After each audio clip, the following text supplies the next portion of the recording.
Bonjour à tous et à moi-même. Parlons aujourd'hui du rétroviseur de la vie, ou des rétroviseurs si vous voulez, soit les deux, soit un, mais bon. Le rétroviseur de la vie et comment l'utiliser. Qu'est-ce que j'appelle le rétroviseur de la vie? C'est facile, hein? C'est tout ce qu'on voit qui s'est passé avant. Et quand je dis voix, c'est-à-dire qu'on est là, on est pensé, en train de nous rappeler de ce qui se passait avant et de comment ça nous a impacté et éventuellement de comment ça s'est mal passé et éventuellement et en général on se souvient de ce qui s'est mal passé. Généralement les bonnes pensées vont passer plus vite que le retour sur ce qui ne va pas. Il faut faire parfois un effort pour se rappeler de ce qui était bien et puis on se sent bien. Mais après, il y a souvent ces pensées intermédiaires et parasites qui viennent tout le temps gâcher un peu ce qui s'est passé qu'on a apprécié. Les personnes qu'on a aimées, les personnes qu'on a appréciées, les personnes avec qui on a bien discuté, la fête à laquelle on était, qui était chouette, etc., etc. Ça peut arriver, on se rappelle, oh c'était chouette, ça c'était bien, etc. Et puis il y a un moment, on ne sait pas comment, on saute dans un environnement qui n'était pas souvent très favorable. Peut-être si on pensait à une fête, on se souvient d'un moment où ça ne s'était pas très bien passé, etc. C'est des exemples, hein. Il y en a plusieurs. Maintenant, ce qui fait qu'on se souvient tout le temps de plus de ce qui ne va pas que de ce qui va bien, c'est bien sûr une construction sociale, c'est une habituation sociale, c'est une façon, un formatage carrément pour se rappeler de ça, parce que ça avantage un certain type de comportement, disons, ça fragilise l'individu quand il se sent peut-être coupable ou pas très bien, etc. Mais bon, parlons du rétroviseur. Maintenant, dans le rétroviseur de la vie, comme il existe et que pour le moment on ne peut pas, on n'arrive pas encore à s'en passer, donc on est dans le passé, parfois on reste dans le présent et puis on se projette du passé, on saute même le présent pour arriver dans le futur. Mais gardons le rétroviseur, dans le passé. Comment l'utiliser à notre avantage? C'est se fixer de temps en temps sur des moments de la vie qui nous a rendus fiers de nous. Supposons qu'à un moment donné, je sais pas, vous êtes fâché avec quelqu'un, et puis ça tourne dans votre tête. Vous êtes dans le rétroviseur négatif, n'est-ce pas? Et puis à un moment donné, vous vous rendez compte, mais je suis en train de ressasser ça, mais pourquoi?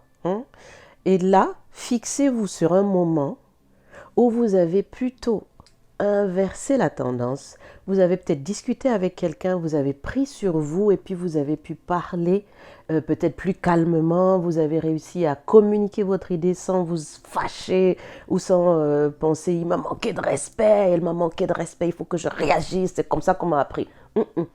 Quand vous rappelez de ces moments-là et que vous vous rendez compte que, ah mince, ça j'ai fait ça, mais je me sens fier de moi par rapport à ça, fixez-vous sur la fierté là, sur cette façon où vous étiez content d'avoir réagi sans être, disons, brutal, sans être... c'est-à-dire même quand on réagit d'une certaine façon, on dit oui, je l'ai eu, je l'ai eu. À un moment donné, il y a quand même une espèce de culpabilité qui peut venir là, oui, peut-être j'aurais dû faire mieux, j'aurais pu, aurait pu. On est dans le rétroviseur négatif. Restons focalisés sur un élément qui est similaire, parce qu'il existe très fréquemment, mais on n'y pense plus, et on pense à ça et puis on se demande, ah oui, mais comment j'avais fait? Quel sentiment je ressentais? Quelle émotion était là? Comment mon cœur était? Parce qu'on revient toujours au cœur. Comment est-ce que à ce moment-là, j'ai pu réussir à, oui, j'avais bien dormi, oui, j'avais bien mangé, oui, etc. Il y a toujours plein de raisons qu'on peut trouver, mais au fond de nous, qu'on ait bien mangé ou pas, ça arrive aussi qu'on se fâche. Maintenant, ça veut dire qu'à ce moment-là, on était en accord avec le cœur profond. Et ça, c'est là où le rétroviseur positif peut se mettre en marche. Donc, on se connecte en fait à une mémoire positive. Et quand on se connecte à ça, c'est en fait, c'est comme si on la ramène dans le présent et puis elle nous influence.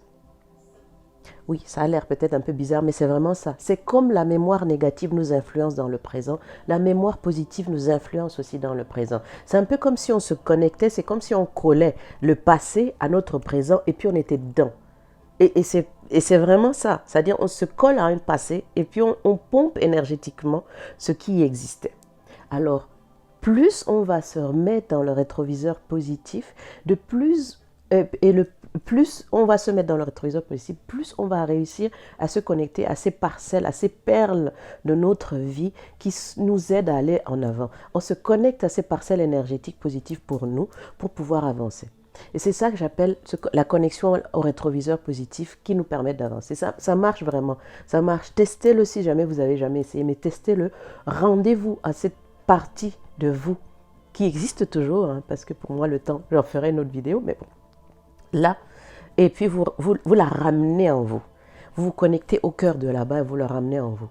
Et c'est pas grave, ne vous culpabilisez pas non plus si vous faites rétroviseur négatif. C'est un construit, comme j'ai dit, on a été formaté pour ça. Même si on peut, du moment qu'on est conscient, on arrive toujours à s'en sortir progressivement ou brutalement. Les miracles existent partout, n'est-ce pas?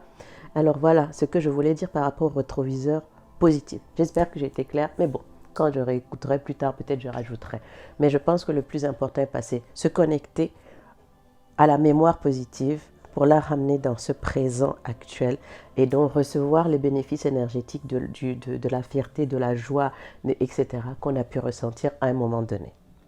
Voilà, c'était Aïssatou qui parlait, Mélodie de vie. Passez une très bonne journée.